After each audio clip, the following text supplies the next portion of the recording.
ஒரு நண்பனின் மனைவி. நான் வெளிநாட்டிலிருந்து திரும்பி வந்தது எனது நண்பன் திருமணத்திற்காகத்தான். அத்தோடு அவன் புதிதாக ஒரு வீட்டையும் கட்டி முடித்திருந்தான். நண்பனின் பெயர் செந்தில்நாதன். எனது பெயர் கணேஷ். நான் வந்தது தெரிந்தவுடன் என்னை ஏர்போர்ட்டுக்கு வந்திருந்து அழைத்து வந்தவனும் அவன்தான். சிறுவயது முதலே நாங்கள் இருவரும் ஒன்றாக படித்து வளர்ந்தவர்கள். அவனுக்கு சொந்த ஊரிலேயே உரக்கடை மற்றும் பூச்சி மருந்து கடை பிஸ்னஸ் நன்றாக போய்க் கொண்டிருந்ததால் அவனுக்கு பிரச்சனை ஒன்றுமில்லை.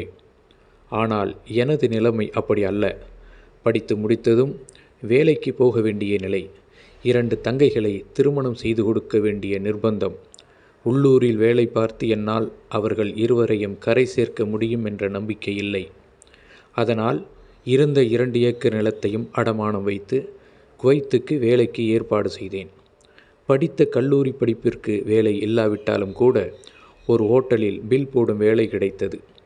அந்த ஹோட்டலில் வேலை பார்த்தவர் எனக்கு அந்த வேலையை ஏற்பாடு செய்திருந்தார். அவர் 20 வருடங்களாக அதே ஹோட்டலில் வேலை பார்த்து வந்ததால் அந்த வேலையை அவரால் எனக்கு எளிதாக வாங்கித்தர முடிந்தது. அது மட்டுமில்லாமல் அந்த ஓட்டலை வைத்து நடத்துபவரும் இலங்கை தமிழர் என்பதால் எனக்கு இன்னும் வேலை எளிமையாகிவிட்டது. இப்படியாக நான் வேலை சேர்ந்து கிட்டத்தட்ட 10 வருடங்களை தாண்டிவிட்டது. இந்நிலையில் திடீரென ஒரு நாள் எனது நண்பன் செந்தில்நாதன் எனக்கு ஃபோன் செய்தான். அவ்வப்போது நாங்கள் இருவரும் பேசிக்கொண்டிருந்தாலும் கூட இப்போது அவன் சொல்லிய தகவல் எனக்கு சற்று வருத்தத்தை அளித்தது. அவன் கடன் தொல்லை சமீப காலமாக அதிகமாகிவிட்டதாக கூறி தனது உரக்கடை மற்றும் பூச்சி மருந்து கடையை வேறொருவருக்கு விற்றுவிட்டான். அது மட்டுமல்லாமல் அவனும் என்னைப் போலவே இன்னும் திருமணம் செய்து கொள்ளாமல் திருமணத்தை தள்ளி போட்டு கொண்டே வந்தான். அவன் உள்ளூரிலேயே அவனது அக்காள் மகள் இருந்தும் கூட அவளை திருமணம் செய்து கொள்வதற்கு அவனுக்கு மனமில்லாமல் இருந்தது. இந்நிலையில் கடன் தொல்லை அதிகமாகிவிட்டதாக கூறினான். எப்படி கடன் வந்தது என்று நான் எவ்வளவோ கேட்டும் கூட அவன் கூறுவதற்கு தயாராக இல்லை. நான் அவனிடம், சரி, உனது பிரச்சனைகளை சரி செய்து விடலாம், பயப்படாதே என்றேன். முதலில் உனக்கான வாழ்க்கையை தேடிக்கொள், கல்யாணத்தை தள்ளி போடாதே என்று கேட்டேன். அதற்கு அவன், கடன் பிரச்சனை தீர்ந்ததும் திருமணம் செய்து கொள்ளலாம் என்றிருக்கிறேன் என்றான். உனக்கு ஒரு தங்கை இருக்கிறாள், அவளுக்கு திருமணம் செய்து கொடுத்து விட்டாய். ஆனால் நான் எனது 2 தங்கைகளில் ஒருத்திக்குத்தான் திருமணம் செய்து கொடுத்திருக்கிறேன். இன்னும் ஒருத்தி இந்த வருடம் திருமணம் செய்து கொடுத்து விடுவேன். அடுத்த ஆண்டு நான் நிச்சயமாக திருமணம் செய்து கொள்வேன். ஆனால் நீ உன் திருமணத்தை தள்ளி போடாதே. வயது ஏற ஏற பெண் கொடுப்பதற்கு யாரும் முன்வர மாட்டார்கள். முதலில் உண்மையை புரிந்து கொள் என்று கூறினேன். அவன் நான் சொல்வதை கேட்டு உடனடியாக திருமணத்திற்கு சம்மதம் தெரிவித்தான். அதே நேரத்தில் யாரோ சொன்னார்கள் என்று கேட்டு அருகில் இருந்த காலி இடத்தை லோன் வாங்கி புது வீடு கட்டும் வேலையில் ஈடுபட்டு விட்டான். எனக்கு கோபம் வந்தது. இருக்கின்ற வீடு என்ன ஆயிற்று என்று கேட்டேன். அது பழைய வீடு. எனது அம்மாவும் தங்கையும் தங்கை கணவரும் அந்த வீட்டில் இருக்கிறார்கள். பக்கத்தில் இடம் இருந்ததால் அங்கே நான் வீடு கட்ட ஆரம்பித்து விட்டேன். நானும் எனது குடும்பமும் இனிமேல் அந்த வீட்டில் இருந்து கொள்ளலாம் என்று முடிவெடுத்து விட்டேன் என்று கூறினான். சரி, ஏற்கனவே நிறைய கடன் ஆகிவிட்டதே, இதை எப்படி நீ சமாளிக்கப் போகிறாய் என்று கேட்டேன். அதற்கு வேறொரு ஏற்பாடு செய்திருக்கிறேன், நேரில் வா, பேசிக்கொள்ளலாம் என்று கூறிவிட்டான். இப்போது அவனது புதிய வீட்டு கிரக பிரவேசத்துடன் சேர்ந்து அவனது திருமணத்தையும் வைத்திருக்கிறான். எனக்கும் எனது தங்கைக்கு வரன் பார்ப்பதற்காக ஓரிரு இடங்களுக்கு போக வேண்டியிருப்பதால் கையோடு அந்த வேலையையும் முடித்துவிட்டு வரலாம் என்பதற்காக 1 மாதம் விடுமுறை கேட்டு இந்தியா வந்துவிட்டேன். தமிழ்நாடு திருச்சி ஏர்போர்ட் என்னை அன்புடன் வரவேற்றது. என்னை ஏர்போர்ட்டிலிருந்து வரவேற்பதற்காக வந்தவன் என்னிடம் நிறைய மலரின் நினைவுகளை கதைகளாக சொன்னான். நானும் அவனிடம் சொன்னேன், உனக்கு அமைந்தது போல வாழ்க்கை எனக்கு அமைந்திருந்தால் நான் வெளிநாடு சென்றிருக்க மாட்டேன். இங்கேயே இருந்து வியாபாரத்தை நல்ல முறையில் பெருக்கியிருப்பேன் என்றேன். அதற்கு அவன் சொன்னான், கடன் எப்படி உருவாகிறது என்பது தெரியவில்லை. விவசாயி முன்பு போல இல்லை. விவசாயிகள் உரம் வாங்குவதற்கும் பூச்சி மருந்து வாங்குவதற்கும் 20-30 ஆண்டுகளுக்கு முன்பு போட்டி போட்டுக்கொண்டு கடன் வாங்கி வைத்து கொண்டிருப்பார்கள். இன்று நிலை அப்படியல்ல. விவசாயம் செய்வதற்கு யாரும் முன்வரவில்லை. அதனால் நான் உரக்கடையை மூட வேண்டியதாயிற்று என்று கூறினான். சரி, அதே இடத்தில் வேறொரு கடையை நீ வைத்திருக்கலாமே என்று கூறினேன். இல்லை, கடன் அதிகமாகிவிட்டது என்று கூறினான். அதே நேரத்தில் வீடு கட்டுவதற்கான ஏற்பாடுகள் செய்ததால் நான் அந்த நிலத்தை வேறொருவருக்கு மாற்றி கொடுக்க வேண்டிய நிலை ஏற்பட்டது என்று கூறினான். திருச்சி ஏர்போர்ட்டில் இருந்து இருவருமே பேசிக்கொண்டே காரில் வந்தோம். அங்கிருந்து 50 கிலோமீட்டர் தொலைவில் உள்ள திருச்சி சென்னை தேசிய நெடுஞ்சாலையில் உள்ள பாடாலூர் அருகே இருக்கிறது எங்கள் கிராமம். கிராமத்திற்கு நுழைந்தவுடன், சரி, இவ்வளவு கடன் எப்படி ஏற்பட்டது என்று நீ என்னிடம் கூறவில்லையே என்று கேட்டேன். அதான் சொன்னேனே, விவசாயம் அழிந்து விட்டது, வியாபாரம் செய்ய முடியவில்லை என்று கூறினேனே என்றான். இல்லை இல்லை, உண்மையைச் சொல். அவ்வளவு சீக்கிரமாக இவ்வளவு பெரிய கடன் சுமைக்கு நீ ஆளாக வேண்டிய அவசியமே இல்லையே, உண்மையை கூறு என்று அவனை நான் வற்புறுத்தி கேட்டேன். அப்பொழுதுதான் அவன் சொன்னான், பிட்காயின் போன்று ஏதோ ஒரு பெரிய மோசடி கும்பலுடன் சிக்கி 20-30 லட்சத்திற்கு மேல் பணத்தை இழந்திருக்கிறான் என்று தெரிய வந்தது. அவன் அதை சொல்லி கதறி அழ ஆரம்பித்தான். நான் என்ன செய்வதென்றே தெரியவில்லை. என்னிடம் புலம்ப ஆரம்பித்தான். நான் பேசினேன், பரவாயில்லை, வாழ்க்கையில் மேடு பள்ளம் வருவது இயல்பு. நீ இதை செய்வதற்கு முன்பு என்னிடம் ஒரு வார்த்தை கேட்டிருக்கலாமே, அவசரப்பட்டு விட்டாயே செந்தில்நாதா என்றேன். சரி, நடந்ததை நினைத்து வருத்தப்படாதே. எவ்வளவு விரைவில் இவைகளை நீ மறக்கிறாயோ அவ்வளவு சீக்கிரம் உனது வாழ்வு ஒளிமயமாகும். கடனை நினைத்து பயப்படாதே. ஏதாவது ஒரு தொழில் தொடங்கி சமாளித்து கொள்ளலாம் என்று ஆறுதல் கூறினேன். அப்போது அவன், இல்லை, திருமணம் முடிந்த கையோடு நான் உன்னுடன் வெளிநாடு வருவதாக இருக்கிறேன் என்றான். எனக்கு தூக்கி வாரி போட்டது. அவ்வளவு எளிதாக நீ வெளிநாடு வர முடியாது. நீ வெளிநாட்டுக்கு வருவதற்கே சில லட்சங்கள் செலவு செய்ய வேண்டியிருக்கும். இப்போது கடன் சுமை உனக்கு மேலும் கடன் சுமையாகிவிடுமே என்றேன். திருமணம் முடிந்த கையோடு 1 மாதத்திற்குள் நான் சென்றால்தான் இந்த கடனை எல்லாம் படிப்படியாக நான் அடைக்க முடியும் என்று புலம்ப ஆரம்பித்தான் செந்தில்நாதன். பயப்படாதே, நான் தங்கை திருமணத்திற்காக ஒரு 10 லட்சம் ரூபாய் சேமித்து வைத்திருக்கிறேன். அது மட்டுமில்லாமல் பெரிய தங்கைக்காக நான் சிறிது நகைகள் தர வேண்டியிருக்கிறது. அவைகளை கொடுத்துவிட்டு மீதம் இருக்கிறதே, அதையெல்லாம் உனக்கு தருகிறேன். நீ அதை கடனாக நினைத்து கொண்டாலும் சரி, நான் உனக்கு செய்யும் உதவியாக நினைத்து கொண்டாலும் சரி, தயவு செய்து அதை வைத்துக்கொண்டு இங்கே ஒரு தொழிலை ஆரம்பி. நீ சிறிது சிறிதாக எனக்கு கொடுக்கலாம் என்று கூறினேன். அவன் விடாப்பிடியாக வெளிநாட்டுக்கு வருவதாக இருந்தான். நான் கூறினேன், திருமணத்திற்கு இன்னும் 1 வாரம்தான் இருக்கிறது. திருமணம் முடியட்டும், பிறகு நீ, உன் அம்மா மூவரும் அமர்ந்து யோசியுங்கள், யோசித்து ஒரு முடிவெடுங்கள் என்றேன். ஒரு வழியாக அவனை வீட்டில் இறக்கிவிட்டு நான் எனது வீட்டிற்கு சென்றேன். நான் வந்த உடனேயே எனது மூத்த தங்கை வீட்டிற்கு வந்துவிட்டாள். அவளுக்கு நான் தருவதாக சொன்ன அந்த நகைகளை அவளுக்கு கொடுத்தேன். அவள் குழந்தைக்கு செயின் போடுவதாக சொன்ன அந்த செயினையும் கொடுத்தேன். என் மாப்பிள்ளைக்கு தருவதாக சொன்ன அந்த பணத்தையும் கொடுத்தேன். இதையெல்லாம் பார்த்து கொண்டிருந்த என் சிறிய தங்கை என்னிடம் தனியாக கேட்டாள், அண்ணே, கல்யாணம் பண்ணி கொடுத்ததுக்கு அப்புறமும் கூட நீ இவ்வளவு செய்ய வேண்டிய அவசியம் என்ன இருக்கு என்று கேட்டாள். இல்லைம்மா, உன் கல்யாணத்துக்கு என்ன செய்யணுமோ அதை நிச்சயம் செய்வேன். நீ அக்காவுக்கு செய்வதற்காக வருத்தப்பட வேண்டாம் என்று கூறினேன். அதற்கு அவள் சொன்னாள், எனக்கு நீ செய்வே என்ற நம்பிக்கை எனக்கு இருக்குது. நான் அதற்காக சொல்லவில்லை. உனக்கும் வயசாகி கொண்டு வருகிறது, அம்மா புலம்பிக் கொண்டே இருக்கிறார்கள். எனக்கு கல்யாணம் பண்ணுவதற்கு முன்பே உனக்கு கல்யாணம் பண்ணி வைக்க வேண்டும் என்று அம்மா சொல்கிறாங்க. அதனால தான் சொல்கிறேன். நான் அம்மாவிடம் கேட்டேன். அம்மா முழு முடிவுடன் இருந்தார்கள். நீ முதலில் திருமணம் செய்து கொள். இந்த வீட்டுக்கு ஒரு மருமக வந்த உடனே உன் தங்கைக்கு ஒரு திருமணம் செய்து வைத்து கொள்ளலாம் என்று கூறினார்கள். நான் விடாப்பிடியாக மறுத்தேன். வேண்டாமா, இன்னும் 2 வருடம். இப்போது 1 மாத லீவில் வந்திருக்கிறேன். இந்த 1 மாதத்தில் தங்கைக்கு மாப்பிள்ளை பார்த்து விடலாம். இவள் திருமணம் முடிந்த கையோடு அடுத்த வருடத்திலிருந்து எனக்கு பெண் பார்க்க ஆரம்பித்து விடலாம். கடன் இல்லாமல் நான் நிம்மதியாக இதே ஊரில் செட்டிலாகி விடுவேன். அதன் பிறகு, திருமணம் முடித்த பிறகு நான் வெளிநாடு செல்ல வேண்டிய அவசியம் இல்லை. போகவும் மாட்டேன் என்று உறுதியாக கூறினேன். என் அம்மா என்னை விடவில்லை. கொண்ட கொள்கையில் உறுதியாக இருந்தார். இல்லை, வேண்டாம், வேலை வேண்டாம் என்று சொல்லிவிடு.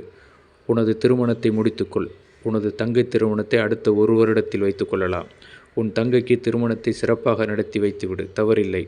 ஆனால் உன் திருமணம் மிக எளிதான முறையில் கோவிலில் தான் இருக்க வேண்டும். அதிகப்படியான வரதட்சணை கேட்டு பெண்ணை நாம் தேடப்போவதில்லை. ஒரு பெண் நம் வீட்டிற்கு விளக்கேற்ற வந்தாலே போதும். நீ உன் நண்பன் செந்தில்நாதனைப் போல இதே ஊரிலேயே இருந்து கொண்டு ஏதாவது ஒரு தொழிலை செய்யலாம், சம்பாதித்தது போதும் என்று உறுதியாக சொல்லிவிட்டாள். சரிம்மா, யோசித்து முடிவெடுப்போம் என்று கூறிவிட்டு படுக்கச் சென்றேன். அப்போதுதான் எனக்கு ஒரு யோசனை தோன்றியது. நான் வெளிநாட்டில் பார்த்து கொண்டிருந்த ஹோட்டல் வேலையை ஏன் செந்தில்நாதனுக்கு விட்டு தரக்கூடாது? எப்படியாவது அந்த முதலாளியிடமும் என்னை வேலைக்கு சேர்த்தாரே பக்கத்து ஊருக்காரர் சலீம்பாய், அவரிடமும் சொல்லி அந்த ஏற்பாட்டை அவனுக்கு செய்து விடலாமே என்று யோசித்தேன். அதன்படி அடுத்த நாள் காலையில் செந்தில்நாதனை பார்ப்பதற்காக அவனது வீட்டுக்கு சென்றேன். அவனது தங்கைக்கு ஒரு புடவையும் என் கணவருக்கு ஒரு கைக்கடிகாரமும் கொண்டு சென்றேன். அவனது தாய்க்கும் ஒரு புடவையை கொடுத்தேன். நண்பன் திருமண வேளையில் மிகவும் மும்முரமாக இருந்தான். நானும் அவனும் சேர்ந்து அக்கம்பக்கத்து ஊர்களுக்கு திருமண பத்திரிகைகள் கொடுத்தோம். பெண் வேறு யாருமல்ல, அவனது அக்கால் மகள், ஒரு வகையில் தாய் மாமன் மகளும் கூட. அவளுக்கும் இவனுக்கும் சிறிது வயது வித்தியாசம் இருந்தாலும் கூட சொந்தம் விட்டுவிடக் கூடாது என்பதற்காக இவனுக்கு அவர்கள் பெண் கொடுத்திருக்கிறார்கள் என்பது மட்டும் புரிந்தது. நான் மறுபடியும் அவனிடம் 2 முறை கூறினேன். திருமணம் முடித்த கையோடு ஏதாவது பிஸ்னஸ் செய்வதற்கு ஏற்பாடு செய்யலாம் என்று சொன்னேன். நாம் இருவரும் சேர்ந்து அந்த பிஸ்னஸை செய்வோம். நான் வெளிநாடு செல்லாமல் இங்கே இருந்து விடலாம் என்ற யோசனையில் இருக்கிறேன். என் அம்மா என்னை திருமணம் செய்து கொண்டு இங்கே இருக்க சொல்கிறார்கள் என்று கூறினேன். அவன் எனது பேச்சை காதில் வாங்கி கொள்ளவில்லை. இங்கே பிஸ்னஸ் செய்வதற்கு ஒன்றும் இல்லை. ஏதாவது ஒரு வேலையை நான் உடனடியாக வெளிநாட்டில் பார்த்தாக வேண்டும். 2 வருடங்களில் நான் வீட்டுக் கடனையும் திருமணத்திற்கான கடனையும் அடைக்க வேண்டும் என்று கூறினான். இப்போது நான் கூறினேன், நீ வெளிநாடு செல்வதற்காக வாங்கிய கடனை அடைப்பதற்கு 2 வருடம் ஆகிவிடும். உனது வீட்டுக் கடனை அடைப்பதற்கு இன்னும் 2-3 வருடங்கள் ஆகும். நீ பட்ட மொத்த கடனையும் அடைப்பதற்குள் 10 ஆண்டுகளை கடந்துவிடும். பிறகு நீ எப்படி உனது வாழ்வில் சந்தோஷமாக இருக்க முடியும்? நீ திருமணம் செய்த கையோடு விட்டு சென்றால் அந்த பெண்ணின் நிலைமையை சற்று யோசித்துப்பார். திருமணம் செய்வதற்கு முன்பு 5 வருடங்கள் கூட நீ வெளிநாட்டில் இருந்து விட்டு வரலாம், தவறில்லை. ஆனால் திருமணம் செய்த பிறகு நீ மனைவியை பிரிந்து, அதுவும் உடனடியாக சில வருடங்கள் பிரிந்திருப்பது என்பது தேவையற்ற குழப்பத்தை விளைவித்துவிடும் என்று கூறினேன். நான் என்ன சொல்ல வருகிறேன் என்று அவனுக்கு சுத்தமாக புரியவில்லை. நான் அவனுக்கு தெளிவாக எடுத்து கூறினேன். இந்த வாரம் உனக்கு திருமணம் முடிந்தால் கூட அடுத்த 2-3 மாதத்தில் அல்லது 6 மாதத்தில் நீ வெளிநாடு கிளம்புவதாக இருந்தாலும் கூட அதன் பிறகு நீ 6 மாதத்திற்கு ஒரு தடவையோ அல்லது வருடத்திற்கு ஒரு தடவையோ தான் நீ வீட்டிற்கு வருவதாக இருக்கும். திருமணமான புதிதில் பெண்களின் நிலை மோசமாகிவிடும் என்று எடுத்து கூறினேன். அதற்கு அவன் கூறினான், அவள் எனது தாய் மாமன் மகள். ஒரு வகையில் அவள் அக்கா பெண். நிச்சயமாக தவறாக ஒன்றும் நடந்து விடாது. நீ வெளிநாடு செல்வதற்காக மட்டும் ஏற்பாடு செய்தால் போதும் என்று கூறினான். அப்போதுதான் நான் யோசித்திருந்த விஷயத்தை அவனிடம் சொன்னேன். அப்படியென்றால் நான் இதுவரையில் அங்கே பார்த்து கொண்டிருந்த ஓட்டலில் பில் போடும் அதே வேலையை உனக்கு எப்படியாவது வாங்கி கொடுத்து விடுகிறேன். உனக்கு பணத்திற்கு பிரச்சனை வராது. ஆனால் அதே நேரத்தில் உடனடியாக உன் மனைவியை பார்ப்பதற்காக நீ விடுமுறை எடுக்க முடியாது. குறைந்தது 1 வருடம் கேட்பார்கள். அதன் பிறகு அடுத்தடுத்த ஆண்டுகளில் வேண்டுமானால் நீ 6 மாதத்திற்கு ஒரு முறை வரலாம். யோசித்து முடிவெடு. இளமை போனால் திரும்ப வராது. பணம் எப்போது வேண்டுமானாலும் சம்பாதித்து கொள்ளலாம். தயவு செய்து நான் சொல்வதை கேள் என்று எவ்வளவோ எடுத்துரைத்து அவனுக்கு அறிவுரை கூறினேன். நான் கூறிய அறிவுரைகள் எல்லாம் என்னை மனதில் வைத்தே சொன்னேன். நான் திருமணத்தை தள்ளி போட்டதால் எனக்கு ஏற்பட்ட மன உளைச்சல் அவனுக்கு ஏற்பட்டுவிடக் கூடாது என்பதற்காக சொன்னேன். அது மட்டுமில்லை, திருமணம் நடந்த பிறகு விட்டுவிட்டு செல்வதென்பது மிகவும் மோசமான ஒரு செயல் என்று எனக்கு தோன்றியது. அதைத்தான் நான் அவனிடம் அவ்வளவு வற்புறுத்தி சொல்லியும் கூட அவன் செவிடன் காதில் ஊதிய சங்கு போல இருந்தான். அதன் பிறகு நான் எதை பற்றியும் அவனிடம் ஆலோசிப்பது கூடாது என்று முடிவெடுத்து விட்டேன். அவனுடன் நான் பத்திரிகை வைப்பது, கல்யாணத்திற்கான ஏற்பாடுகள் செய்வது போன்றவற்றை மற்றும் அவனுடன் இருந்து செய்தேன். பெண் வீட்டில் செய்யக்கூடிய வேலைகள், மாப்பிள்ளை வீட்டில் செய்யக்கூடிய வேலைகளை நானே முன்னின்று நடத்தினேன். இதற்கிடையில் ஒரு முறை எனக்கு வேலை வாங்கி தந்த அந்த நண்பரிடம் பேசி என்னால் வேலைக்கு வர முடியாத ஒரு நிலையில் இருப்பதை அவருக்கு எடுத்து கூறினேன். அவருக்கு எனது நிலை புரிந்து கையோடு அந்த வேலையை எனது கஷ்டப்படுகின்ற நண்பனுக்கு தர வேண்டும் என்று கோரிக்கையும் வைத்தேன். பார்க்கலாம் என்றார். நிச்சயமாக வேண்டும், இல்லாவிட்டால் என்னால் அவனை சமாளிக்க முடியாது என்று கூறினேன். நான் அந்த வேலையை விடுவது அவனுக்காகத்தான் என்றெல்லாம் மன்றாடி எடுத்து கூறி ஒரு வழியாக அவரை சம்மதிக்க வைத்து அந்த ஹோட்டல் உரிமையாளரிடம் அவர் பேசுகிறேன் என்று கூறிவிட்டார். எனக்கு மிகுந்த மகிழ்ச்சி. அவரே பாஸ்போர்ட், விசா எல்லாம் ஏற்பாடு செய்து விடுவார். அவருக்கு என் மீது அப்படி ஒரு நம்பிக்கை. 15 வருடங்களுக்கு மேலாக அவரது நம்பிக்கையை நான் முழுமையாக பெற்றிருந்தேன் என்பதற்கு இதைவிட உதாரணமாக வேறொன்றையும் சொல்ல முடியாது. திருமணத்திற்கான மிக பிரம்மாண்டமான ஏற்பாடுகளை செய்திருந்தான் செந்தில்நாதன். அவனது மனைவி மதிவதனி, செந்தில்நாதனின் தாய் மாமன் மகள். எனக்கு அந்த பெண்ணை சிறுவயதில் பார்த்ததாக நினைவு. செந்தில்நாதனும் மதிவதனையும் நல்ல பொருத்தமான ஜோடியாக இருந்தார்கள். நான் செந்திலிடம் சொன்னேன், கல்யாணத்திற்காக இவ்வளவு பெரிய ஏற்பாடுகள் தேவையில்லையே, எளிமையாக செய்திருந்தால் இங்கிருந்தே உனது கடனை குறைத்திருக்கலாமே என்று சொன்னேன். அதற்கு அவன் சொன்னான், இல்லை, எல்லோரும் சொல்கிறார்கள், அம்மாவும் சொல்லிவிட்டார்கள். உன் தங்கையின் திருமணம் மாப்பிள்ளை வீட்டில் நடந்தது. உனது திருமணம் நமது வீட்டில் பிரம்மாண்டமாக செய்ய வேண்டும் என்று கூறிவிட்டார்கள். அதனால்தான் நான் வீடே கட்டினேன். சரி, பரவாயில்லை, விடு என்று கூறிவிட்டு எல்லோரையும் போல நானும் வாழ்த்தி கையோடு மொய்ப்பணமாக ஒரு பெரிய தொகையை அவனிடம் கொடுத்து விட்டு வந்தேன். அவன் அதற்காக தனியாக வந்து என்னிடம் சந்தோஷத்தை தெரிவித்தான். அதற்கு நான் சொன்னேன், இல்லை, நான் உனக்கு தருவதாக சொன்ன பணத்தை உனக்கு மொய்ப்பணமாக கொடுத்து விட்டேன். நீ அதை நான் முன்பே சொன்னது போல கடனாக எடுத்துக்கொண்டாலும் சரி, உனக்கு நான் செய்யும் உதவியாக எடுத்துக்கொண்டாலும் சரி, நீ எனது திருமணத்திற்கு இதே மொய்ப்பணத்தை வைப்பதற்கு முயற்சி செய். முடியாவிட்டாலும் கூட பரவாயில்லை, மெல்ல மெல்ல கொடுப்பதற்கு ஏற்பாடு செய் என்று அவனிடம் முதுகில் தட்டியபடியே ஆறுதலாக சொன்னேன். அன்றிரவு அவனுக்கான முதல் இரவு ஏற்பாடுகள் எல்லாம் நானும் இன்னும் ஓரிரு சொந்தக்காரர்களுடன் சேர்ந்தே அதை செய்தோம். ஒரு வாரம் சந்தோஷமாக மாப்பிள்ளை வீட்டுக்கும் பெண் வீட்டுக்கும் மாறி மாறி சென்று கொண்டிருந்தார்கள். அது மட்டுமில்லாமல் அக்கம்பக்கத்து கிராமத்தில் இருக்கக்கூடிய சொந்தக்காரர்கள் வீடுகளுக்கும் சென்று கொண்டிருந்தார்கள். அவ்வப்போது என்னிடம் வெளிநாடு செல்வதற்கான ஏற்பாடுகளை செய்துவிட்டாயா என்று கூறிக்கொண்டே இருப்பான். நான் அவனிடம் தெளிவாக சொன்னேன், உனக்கான எல்லா ஏற்பாடுகளையும் செய்துவிட்டேன். நீ எப்போது விரும்புகிறாயோ அப்போது வேலைக்கு செல்லலாம். உனக்கு 6 மாத அவகாசம் இருக்கிறது என்று கூறினேன். அது மட்டுமன்றி, நீ வேலைக்கு சென்ற பிறகு வெளிநாடு செல்வதற்காக நீ வாங்கிய கடனை அடைத்து கொள்ளலாம். ஏனென்றால் அந்த கடன் முழுவதையும் நானே உனக்கு தரலாம் என்று இருக்கிறேன். அதனால் அதற்கு உனக்கு பயமில்லை என்று கூறினேன். அவன் மிகுந்த மகிழ்ச்சியுடன் என்னை பார்த்தான். அப்போது நான் சொன்னேன், மறுபடியும் உனக்கு நான் எச்சரிக்கை தருகிறேன். வெளிநாட்டுக்கு சென்று நீ பணம் சம்பாதிப்பது என்பது 5 வருடங்களுக்கு முன்பே என்னிடம் நீ கூறியிருந்தால் உன்னை நிச்சயம் அங்கு வரவழைத்து ஏதாவது ஒரு வேலை ஏற்பாடு செய்திருப்பேன். நீ இங்கே சந்தோஷமாக இருக்கிறாய் என்றுதான் நான் அதை பற்றி உன்னிடம் கூறவில்லை, நீயும் என்னிடம் கேட்கவில்லை. ஆனால் இப்போது கேட்கிறாய். அதிகம் இல்லை, 5 வருடங்களுக்குள் உனது கடனை முடித்துவிட்டு திரும்பிவிடு. அதற்கு மேலும் பணம் நிறைய வருகிறது என்பதற்காக ஆசைப்படாதே என்று கூறிவிட்டேன். அதற்குள் எனது கடன் அடைக்க முடியவில்லை என்றால் என்ன செய்வது என்று கேட்டான். அதற்குத்தான் சொல்கிறேன், ஏதாவது ஒரு தொழிலை இங்கேயே செய்துவிடலாம், தைரியமாக இரு.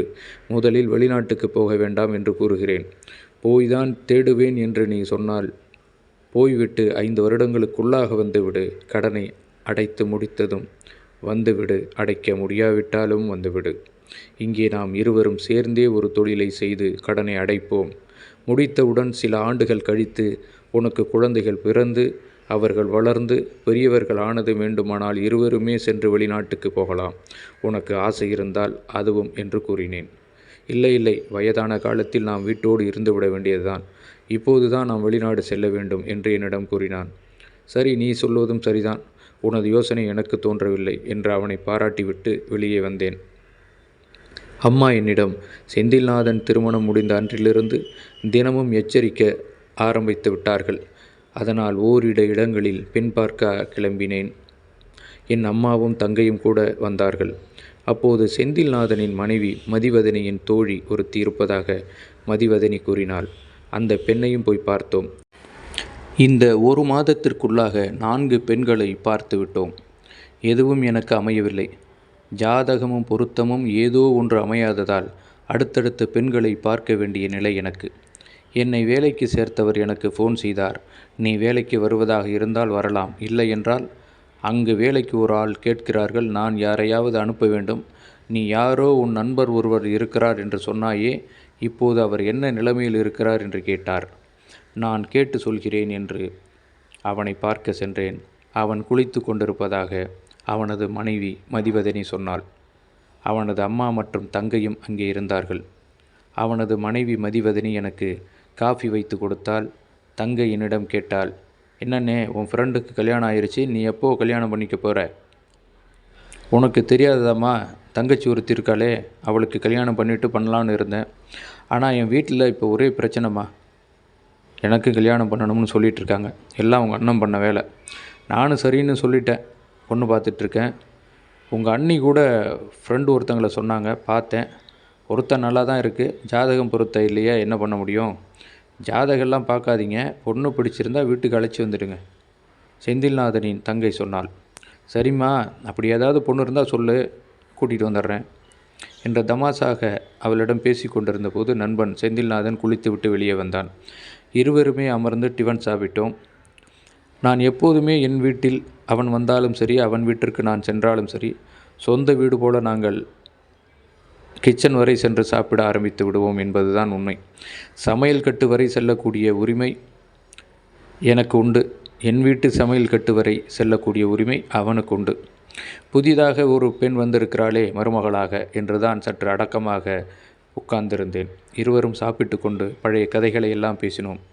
அப்போது செந்தில்நாதன் சொன்னான் மெல்ல தனது மனைவியிடம், மதி, நான் நேற்று சொன்னேன் இல்லையா ஃபாரின் போகணும்னு, அது இவன் அங்கே பார்த்துட்டு இருந்த வேலையை தான் எனக்கு தரப்போகிறான். ஏங்க, இப்போவே நிறைய கடன்லாம் இருக்குதுன்னு சொல்கிறீங்க. எங்கள் அப்பா கிட்ட கேட்டு ஏதாவது பண்ணலாமா? அதெல்லாம் ஒன்றும் வேண்டாம், இவனே ஏற்பாடு பண்ணிவிடுவான். இல்லை, இவர் வேலை உங்களுக்கு தந்துட்டாருன்னா இவருக்கு ஏதோ வேலை? இவன் தான் அங்கே வரப்போகிறது இல்லையே, அவன் இங்கே தானே இருக்க போகிறான். ஓ அப்படியா? ஆமாம், அதனால தான் அவன் இப்போ பொண்ணு பார்க்க ஆரம்பிச்சிட்டான். ஓ அப்படியா? இல்லை, என் ஃப்ரெண்டு விமலா, நான் தான் சொன்னேன் பொண்ணு பார்க்க சொல்லி. இவர் கல்யாணம் பண்ணிவிட்டு இங்கே இருப்பார்னு சொன்னால் அவள் ஒத்துருந்துருப்பாளே.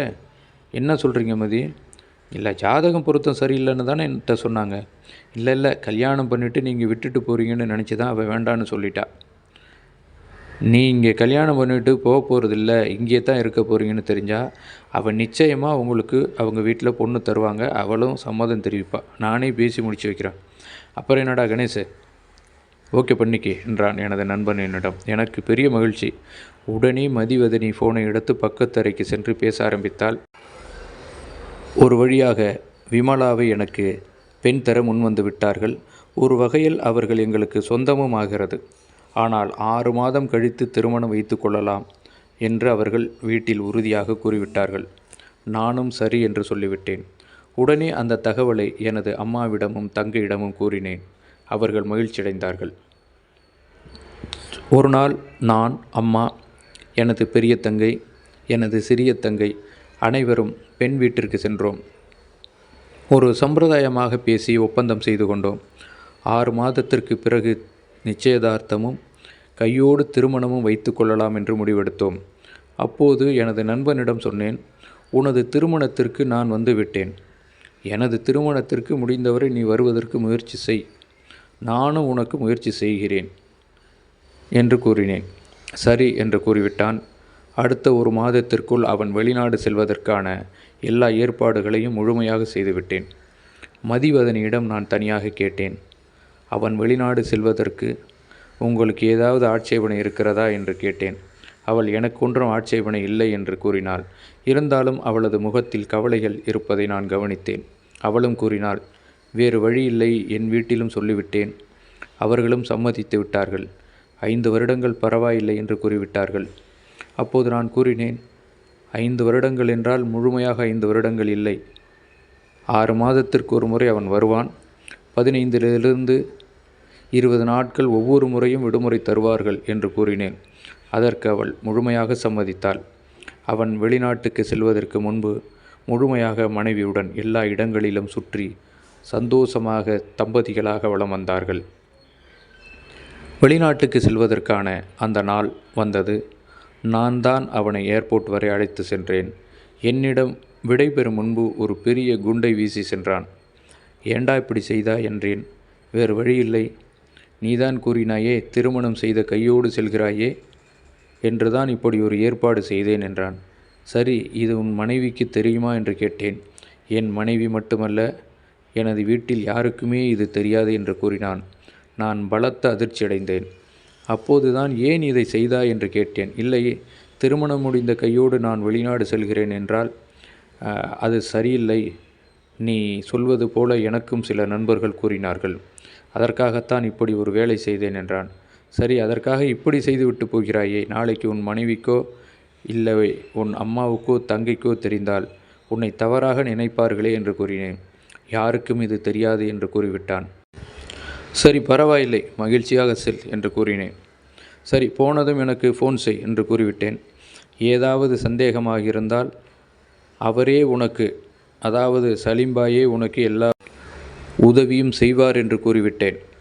அவன் அரபு நாடு செல்ல வேண்டிய விமானம் புறப்பட்டு 1 மணி நேரம் வரை எனக்கு தலை சுற்றல் நிற்கவில்லை. ஏன் இப்படி ஒரு காரியம் செய்தான் என்று எனக்கு புரியவில்லை. அவன் என்ன செய்திருந்தான் என்றால், ஒரு மினி மைக்ரோ சிசிடிவி கேமராவை அவன் வீட்டு வாசலில் நிலைக்காலில் பதித்திருக்கிறான். அது மட்டுமன்றி அவனது படுக்கையறை வாசலில் நிலைக்காலிலும் அதே போல ஒரு மைக்ரோஸ் மினி சிசிடிவி கேமராவை செட் பண்ணியிருக்கிறான். அது ஒரு பொம்மையின் கண்களில் இருந்து செயல்படும் அந்த வீடியோ அவனது ஃபோனில் கனெக்ட் ஆகியிருந்தது. அவன் அதை என்னிடம் காட்டினான். அப்போது அவனது வீட்டுக்குள்ளே யாராவது உள்ளே செல்வதையும், அவனது படுக்கையறையில், அதாவது இப்போது அவனது மனைவி இருக்கிற அந்த படுக்கையறையில் யாராவது உள்ளே போனாலும் வந்தாலும் அதில் தெரியும் அளவிற்கு அவன் சிசிடிவியை மினி அளவில் யாருக்கும் தெரியாத வகையில் செட் பண்ணி இருக்கிறான் என்பது அங்கு இருக்கக்கூடிய மிக மிக மோசமான ஒரு செயல். அவன் இதை ஏன் செய்தான் என்று எனக்கு தெரியவில்லை. இவ்வளவு நம்பிக்கை இல்லாதவன் எதற்கு வெளிநாடு செல்கிறான் என்றும் தெரியவில்லை. நான் சொல்கிறேன் என்பதற்காக இவ்வளவு யோசித்தவன் வெளிநாட்டுக்கு அவன் சென்றிருக்க வேண்டாமே? அப்படி செல்வதாக இருந்தவன் இங்கே சந்தேகப்பட்டிருக்க வேண்டாமே? சந்தேகம் என்பது மிக மோசமான கொடிய வியாதியாயிற்றே என்பது அவனுக்கு ஏன் தெரியவில்லை? எனக்கு அவன் மீது இருந்த ஒட்டுமொத்த மதிப்பும் போய்விட்டது, இப்படி செய்து விட்டானே என்று. சரி, அவனது சந்தேகத்தை நாம் ஒன்றும் செய்ய முடியாது. இதுபோன்ற ஆட்களை சூழ்நிலைகள் தான் திருத்த வேண்டும் என்று முடிவு செய்து கொண்டு அங்கிருந்து கிளம்பினேன். 2 நாட்கள் கழித்து சலீம்பாய் எனக்கு ஃபோன் செய்தார். உனது நண்பன் செந்தில்நாதனை வேலைக்கு வைத்து விட்டேன், நீ சொன்னதை செய்துவிட்டேன் என்று கூறினார். எனக்கு மிக்க மகிழ்ச்சி. ஆனால் இவனுக்கு வேலை வாங்கி தந்ததற்கு பதிலாக வேறு ஏதாவது ஒரு ஏழைக்கு வேலை வாங்கி தந்திருக்கலாமே என்று கூட நான் நினைத்தேன். உடனே சலீம்பாய் அவரது ஃபோனை செந்தில்நாதனிடம் கொடுத்து பேச சொன்னார். செந்தில்நாதன் என்னிடம் பேசினான். வேலை எனக்கு பிடித்திருக்கிறது, உனக்கு தந்த அதே சம்பளத்தை எனக்கும் தருகிறேன் என்று கூறிவிட்டார்கள். நான் நாளை காலையிலிருந்து வேலைக்கு ஜாயின் பண்ண போகிறேன் என்று கூறினான். 1 வாரம் கழித்து மதிவதனி என்னை வீட்டுக்கு வர சொல்லி ஃபோன் செய்தாள். நான் அவன் வீட்டிற்கு போவதற்காக கிளம்பும்போது யோசித்தபடியே கிளம்பினேன். ஏனென்றால் எல்லாவற்றையும் அவன்தான் சிசிடிவியில் கவனித்து கொண்டிருப்பானே என்பது போன்ற ஒரு தயக்கம் என்னிடம் உண்டானது. இதில் வீட்டில் உள்ளவர்கள் யாருக்குமே தெரியாது, தெரியவும் கூடாது என்று கூட என்னிடம் கூறிவிட்டான். அவன் என்னிடம் சொல்லாமல் இருந்திருந்தால் நன்றாக இருந்திருக்கும். மதிவதனி ஏன் என்னை அழைக்கிறாள் என்று தெரியவில்லை. உடனடியாக சென்றேன்.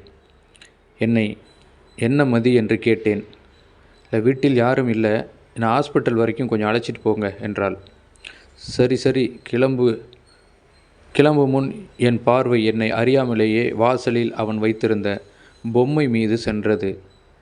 அங்கே அந்த பொம்மை இல்லை. நான் மதிவதனியை ஹாஸ்பிட்டலுக்கு அழைத்து செல்லும் வழியில் கேட்டேன். நம்ம வாசலில் நேற்று ஏதோ ஒரு பொம்மை இருந்துச்சு, இப்போ காணுமே என்றேன். அது திருஷ்டி பொம்மை, அழகாக இல்லைன்னு நான் தான் கழட்டி பரணியில் போட்டுட்டேன் என்றாள்.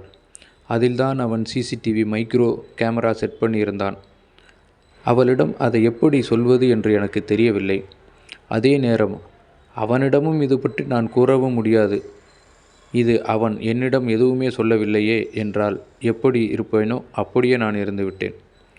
ஆனாலும் கூட அவனது படுக்கை அறையில் வாசலில் ஒரு கேமரா வைத்திருப்பதாக சொன்னானே, அதில் நிச்சயமாக பொம்மை இருக்காது, வேறு ஏதாவது ஐடியா செய்திருப்பான் என்று நினைத்து கொண்டேன். எது செய்தாலும் செய்யட்டும், அவன் வீடு, அவன் மனைவி, அவனுக்கு உரிமை இருக்கிறது.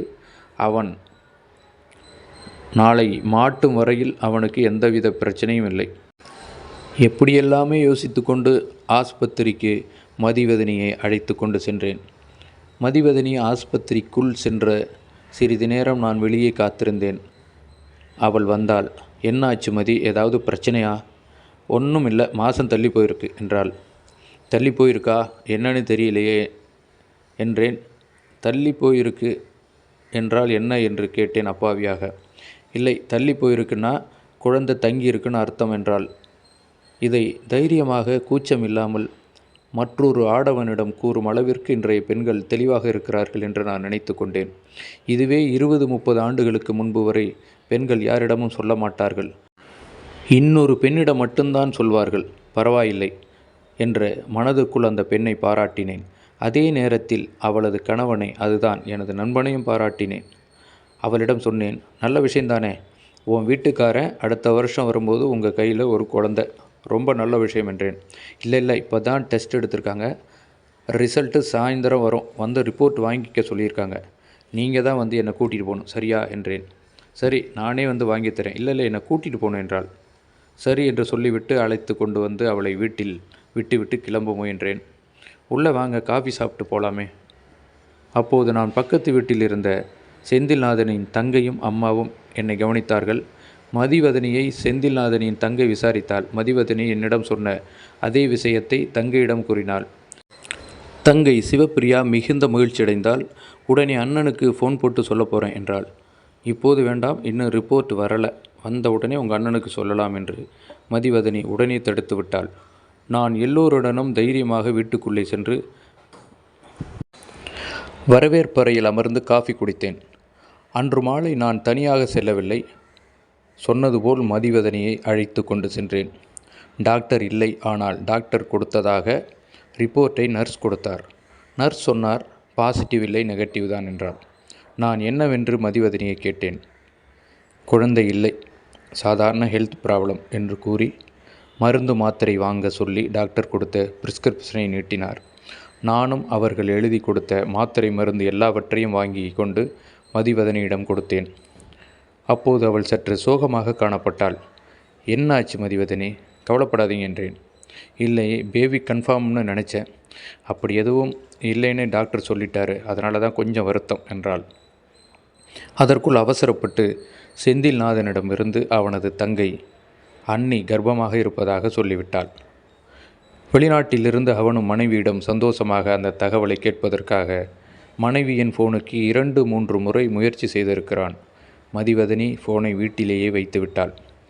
அப்போது மதிவதனியை அழைத்து சென்று இறக்கிவிட்டு கிளம்பும்போது அவள் தங்கை ஓடி வந்து அண்ணியிடம் ஃபோனை கொடுத்தாள். அவள் ஃபோனை எடுத்து சொல்லுங்க என்றாள். ரொம்ப சந்தோஷமாக இருக்கு மதி, கேள்விப்பட்டேன், இப்போ தான் தங்கச்சி சொன்னிச்சு, உனக்கு ஃபோன் போட்டால் நீ ஃபோனை எடுக்கலை என்றாள்.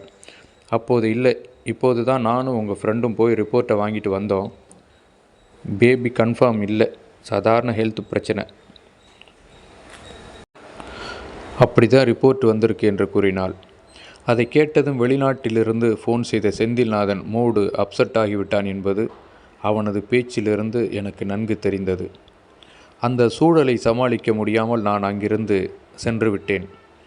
அதன் பிறகு 1 வாரம் 2 வாரத்திற்கு மேல் ஆகிவிட்டது நான் செந்தில்நாதன் வீட்டிற்கு சென்று. பிறகு ஒரு முறை செந்தில்நாதனின் தங்கையினிடம் கேட்டால், என்னண்ணே வீட்டு பக்கமே வரமாட்டீங்க? இல்லைம்மா, நானும் பொண்ணு பார்க்குறது அது இதுன்னு சொல்லி கொஞ்சம் பிஸியாக இருக்கேன் இல்லையா, வேற ஒன்றும் இல்லை என்றேன்.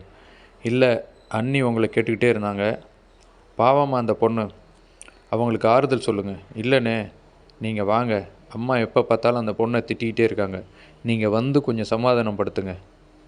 என்ன ஆச்சு என்று நானே நேரடியாக வீட்டுக்கு சென்றேன். அப்போது மதிவதனி என்னிடம் அழுதபடியே கூறினாள், குழந்தை இல்லைன்னு சொன்னது எங்கள் வீட்டில் எங்கள் அத்தை என்னை திட்ட ஆரம்பிச்சிட்டாங்க. எனக்கு என்ன செய்கிறதுனே தெரியல. அதான் அவர் வர வரைக்கும் நான் இந்த வீட்டில் இருக்க வேண்டாம், எங்கள் அம்மா வீட்டில் போயிருக்கலான்னு நினைக்கிறேன். சரி, நீங்கள் ஃபோன் போட்டு செந்தில்நாதன்கிட்ட இதை சொல்ல வேண்டியது தானே என்றேன். அவருந்தாங்க என்னை திட்டுறாரு, உன் ஹெல்த்து நல்லா இருந்தால் இந்நேரம் நமக்கு குழந்தை உண்டாயிருக்கும், உன் ஹெல்த்து சரியில்லாதால தான் குழந்தை இல்லாமல் போயிடுச்சு அப்படின்னு அவர் என்னை திட்டுறாரு என்றாள். எனக்கு எப்படி ஆறுதல் சொல்வதென்றே தெரியவில்லை. அப்போது செந்தில்நாதனின் அம்மாவும் வந்துவிட்டார். சம்பிரதாயமாக என்னிடம் கேட்டார், என்ன தம்பி, கல்யாண வேலையெல்லாம் எப்படி போயிட்டுருக்கு? போயிட்டுருக்குமா? பொண்ணு யாருன்னு உங்களுக்கு தெரியுமில்ல? நம்ம மதியோட ஃப்ரெண்டு. கேள்விப்பட்டேன்பா. ஆமாம், ஆனால் அதுக்கு இன்னும் 4 மாதத்துக்கு மேலே இருக்குமா என்றேன். அப்புறம் நானாகவே கேட்டேன், ஏம்மா இந்த பொண்ணை ஏம்மா திட்டிகிட்டே இருக்கீங்க? இல்லைப்பா, ஹெல்த்து நல்லா இருந்தால் குழந்தை இருந்திருக்கும். செந்தில் வரும்போது வீட்டில் ஒரு குழந்தை இருக்குமேன்னு ஆசைப்பட்டேன். நான் நினச்சது தப்பாப்பா? இல்லைம்மா, ஆசைப்பட்டது கரெக்டு தான். யார் தான் என்ன பண்ண முடியும்? முடிவு நம்ம கையில் இல்லைல்ல.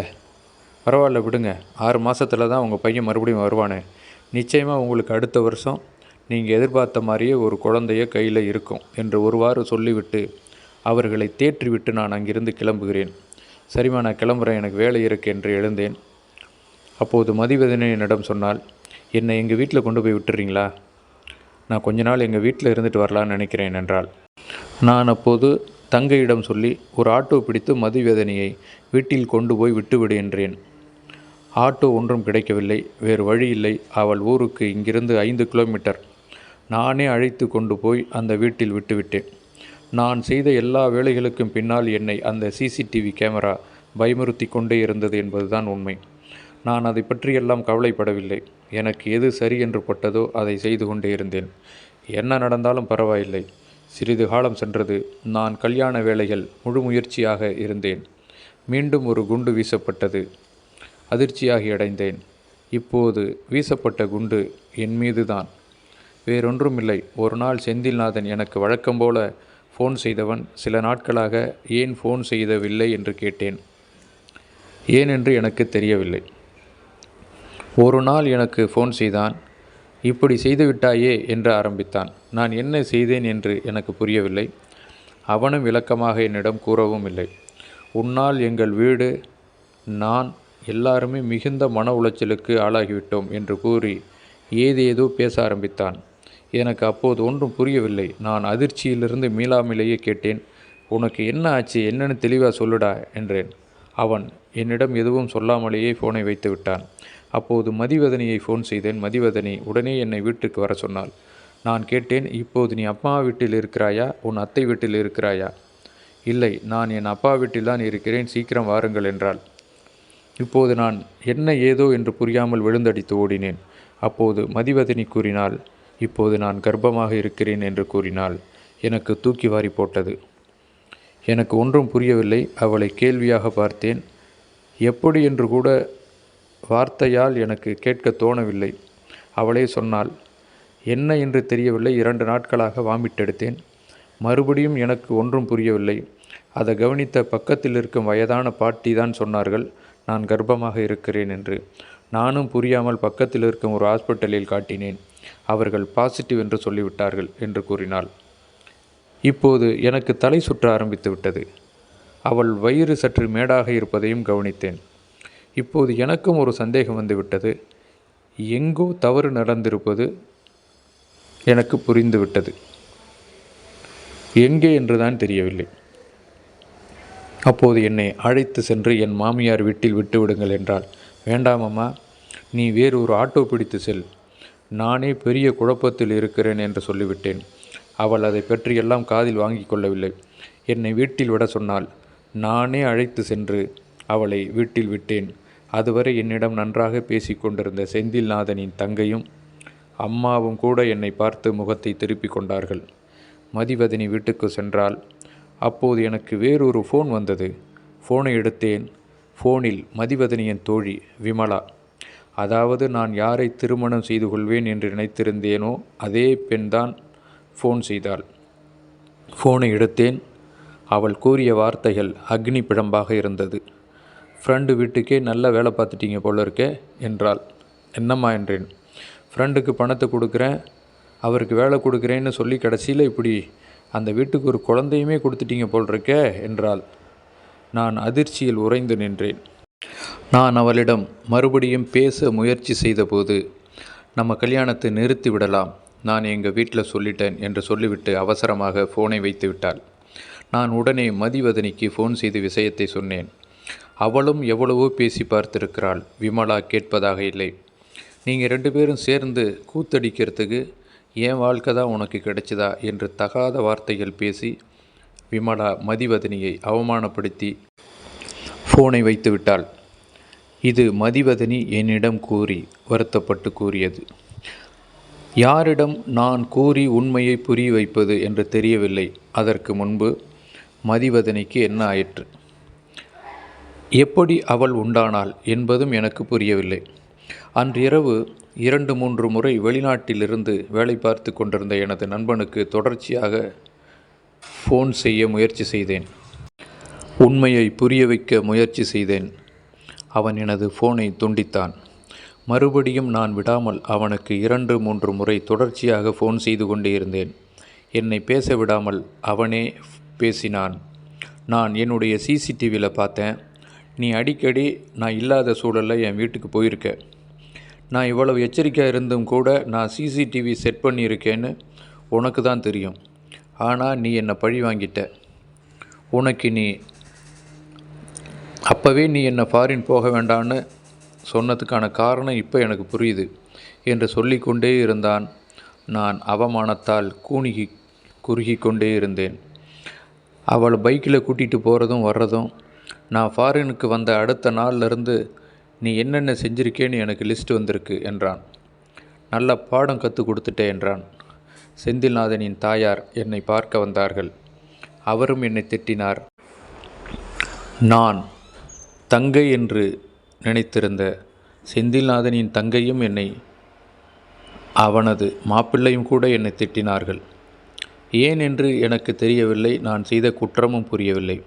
நான் அந்த பெண்ணை அழைத்து கொண்டு போனது வந்தது மட்டும்தான் நான் செய்த குற்றம். நான் மதிவதனியை ஃபோன் செய்து வர சொன்னேன். ஓரிடத்தில் சந்தித்தோம். நான் அவளிடம் கேட்டேன், தயவு செய்து உண்மையை சொல்லிவிடுங்கள், என்ன நடந்தது?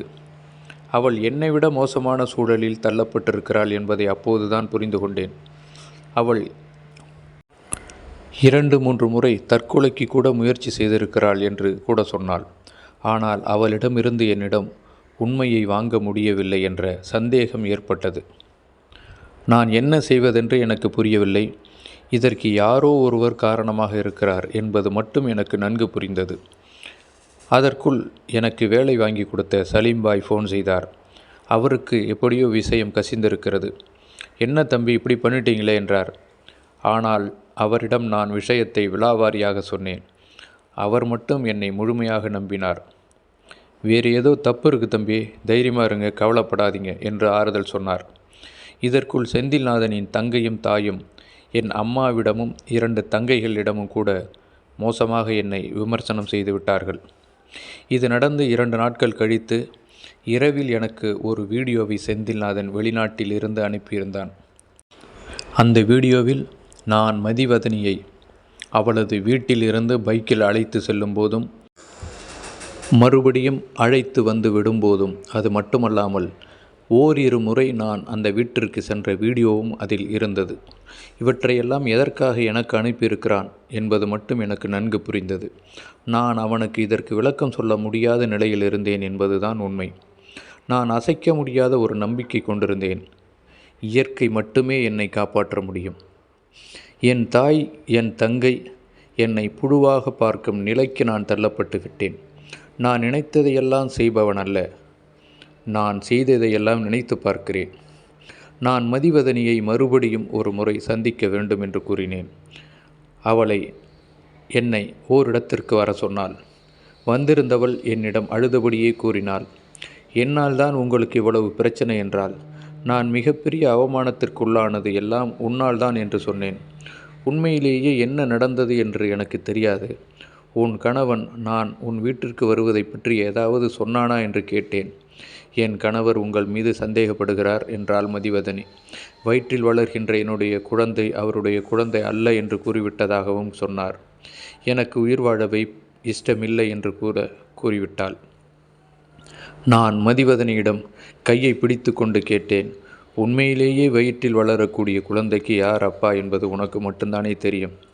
தயவு செய்து அதை என்னிடம் சொல்லிவிடு என்று கூறினேன். அவள் மறுபடியும் அழ ஆரம்பித்து விட்டாள். என்னை சந்தேகப்பட வேண்டாம் என்று கூறிவிட்டாள். மேற்கொண்டு அவள் எதையும் பேசாமல் அங்கிருந்து சென்று விட்டாள். இப்போது நான் வீட்டுக்கு செல்வதை கூட பெரும்பாலும் தவிர்த்து வருகிறேன். இந்த பிரச்சனைக்கு எப்போது முடிவு தெரியும் என்று கூட எனக்கு தெரியவில்லை. அப்போது ஒரு நாள் எனக்கு ஹாஸ்பிட்டலில் இருந்து ஃபோன் வந்தது. உடனே சீக்கிரம் கிளம்பி வாருங்கள் என்று சொன்னார்கள். நானும் கிளம்பி போனேன். அங்கே பெரிய கலவரம் ஒன்று நடந்து கொண்டிருந்தது. ஒரு பெண் கணவன் மற்றும் தாய் தகப்பனுடன் அங்கே தகராறு செய்து கொண்டிருந்தாள். என்னை பார்த்ததும் அங்கிருந்த நர்ஸ் மற்றும் டாக்டர், சார் 20 நாளைக்கு முன்னால் நீங்கள் தானே சார் உங்கள் ஒய்ஃபுக்கு ப்ரெக்னன்சி செக் பண்ண வந்தீங்க?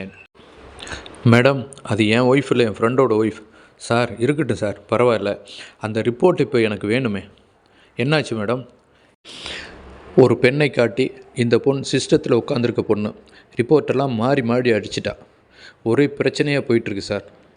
இவங்களுக்கு ப்ரெக்னன்சி இருக்குன்னு ரிப்போர்ட் வந்திருக்கு, ஆனால் ப்ரெக்னன்சி இல்லை. இதுபோல் இன்னும் 2-3 பேருக்கு இதே குழப்பம். மேடம், அப்போது மதிவதனிங்கிற பொண்ணு ப்ரெக்னன்சி இல்லைன்னு வந்துச்சே, அந்த ரிப்போர்ட்டு தப்பா? ஆமாம் சார், எங்கள் ஒரிஜினல் ரிப்போர்ட்டு அந்த பொண்ணு உண்மையிலேயே ப்ரெக்னன்சியாக இருக்காங்க. இல்லாத ஒரு பொண்ணுக்கு இருக்கிறதாகவும் இருக்கிற பொண்ணுக்கு இல்லாதாகவும் ரிப்போர்ட்டு மாறி வந்திருக்கு சார். அதான் அந்த பொண்ணோட தகப்பனார் இங்கே நின்று கத்திகிட்ருக்கார். நான் நர்ஸிடமும் அந்த டாக்டரிடமும் இதன் மூலம் எனக்கு ஏற்பட்ட மன உளைச்சலை சொன்னேன். எனக்காக அந்த டாக்டரும் பெரிதும் வருத்தப்பட்டார்கள். நான் மதிவதனி ஃபோன் நம்பரை கொடுத்து நர்ஸ் மூலமாக அவளிடம் பேச சொன்னேன். நர்ஸ் உடனடியாக மதிவதனிக்கு ஃபோன் செய்தால், உடனே மெடிக்கல் ரிப்போர்ட் தப்பாக வந்துருச்சுமா, சீக்கிரம் வாங்க என்று கூற செந்தில்நாதனின் தங்கையை அழைத்து கொண்டு ஆட்டோவில் சீக்கிரமாக வந்து சேர்ந்தாள் மதிவதனி. வந்ததும் டாக்டரும் நர்ஸும் மதிவதனியிடம் செந்தில்நாதன் தங்கையிடமும் மன்னிப்பு கேட்டு ஒரிஜினல் ரிப்போர்ட்டை கொடுத்தார்கள். அதில் ப்ரெக்னன்சி பாசிட்டிவ் என்று வந்திருந்தது. அது மட்டுமல்லாமல் அந்த மருந்து மாத்திரை எல்லாமே வேறொரு பெண்ணுக்கு எழுதியது என்பது தெரிந்து டாக்டர் பெரிதும் மன்னிப்பு கேட்டுக்கொண்டார். யார் மன்னிப்பு கேட்டு எதற்காக? நான் பட்ட அவமானம் பட்டது தானே. இப்போதாவது உண்மையை புரிந்து கொண்டார்களே. வந்திருந்த செந்தில்நாதன் தங்கை என்னிடம் ஓடி வந்து மன்னிப்பு கேட்டாள். மதிவதனி என்னிடம் எதுவும் பேசாமல் சென்று விட்டாள். விஷயம் தெரிந்து என் அம்மா தங்கைகள் இருவரும் என்னிடம் தவறுக்கு மன்னிப்பு கேட்டார்கள். அன்றிரவு செந்தில்நாதன் என்னை வீடியோ காலுக்கு பலமுறை முயற்சி செய்தான். அடுத்த நாள் காலையில் விமலா, மதிவதனி இருவரும் எங்கள் வீட்டுக்கு வந்தார்கள். எங்கள் அம்மா இருவரிடமும் மன்னிப்பு கேட்டார்கள். விமலா என்னை மன்னித்து ஏற்றுக்கொள்ளும்படி சொன்னாள். யாரோ ஒரு மருத்துவர் செய்த தவறுக்கு நான் ஏதும் அறியாத இந்த மதிவதனி இருவரும் பெருத்த அவமானத்திற்குள்ளாகிவிட்டோம். நான் பரவாயில்லை, ஆனால் இந்த பெண்ணின் மனநிலையை கொஞ்சம் யோசித்துப்பார் என்று கூறினேன். தற்போது ஒரு முடிவுக்கு வந்தேன். விமலாவை இனி நான் ஏற்றுக்கொள்ளப் போவதில்லை என்று தீர்க்கமாக ஒரு முடிவெடுத்தேன். எனது தாய், என் தங்கைகள் இருவரிடமும் நான் இப்போது பேசுவதில்லை. ஆனாலும் கூட எனது 2வது தங்கை திருமணத்தை விமரிசையாக நடத்தி வைத்தேன். நான் எவரிடமும் என்னை நிரபராதி என்று சொல்லவில்லை. சற்றும் எதிர்பாராமல் என் தங்கை திருமணத்திற்கு செந்தில்நாதன் விடுமுறை கேட்டு வந்து விட்டான். நான் அவன் திருமணத்திற்காக கொடுத்த அதே மொய்ப்பணத்தை திரும்பவும் எனது தங்கை திருமணத்திற்கு திருப்பி கொடுத்து விட்டான். அவன் என்னிடம் எவ்வளவோ பேச முயற்சி செய்தும் நான் அவனிடம் பேசவில்லை. அவனிடம் மட்டுமல்ல, என்னை நம்பாத என் தாய் தங்கையிடம் கூட இப்போது நான் பேசுவதில்லை. இது எனக்கு நானே கொடுக்கக்கூடிய தண்டனை. சமுதாயத்தில் எந்த ரீதியில் வேண்டுமானாலும் ஒருவர் மீது குற்றம் வரலாம். ஆனால் காலம்தான் நாம் நிரபராதியா குற்றவாளியா என்று உலகுக்கு எடுத்துக்காட்டும். என் அம்மா என்னிடம் என் திருமணத்தை பற்றி நேரடியாக பேச முடியாமல் என் தங்கை மூலம் பேசி கொண்டிருக்கிறார். நான் என் தங்கையிடம் கூட பதில் சொல்லாமல் மௌனமாக இருக்கிறேன். தெரியவில்லை இந்த மௌனம் எத்தனை நாட்கள் நீடிக்கும் என்று. ஆனால் எப்போதாவது மதிவதனி என்னிடம் பேசினால் நான் பேசுகிறேன். ஏனென்றால் அவள் என்னை விட பாதிப்புக்கு உள்ளானவள். ஒரு முறை அவள் பதறிப்போய் என்னிடம் வந்தாள். என்னை சந்தேகிப்பதற்காக என் கணவர் என் அறையில் மினி சிசிடிவி கேமராவை பதித்திருக்கிறாள் என்று கூறினாள். நான் அதை முதல் தடவையாக கேட்பது போன்று ஆச்சரியமாக கேட்டுக்கொண்டிருந்தேன்.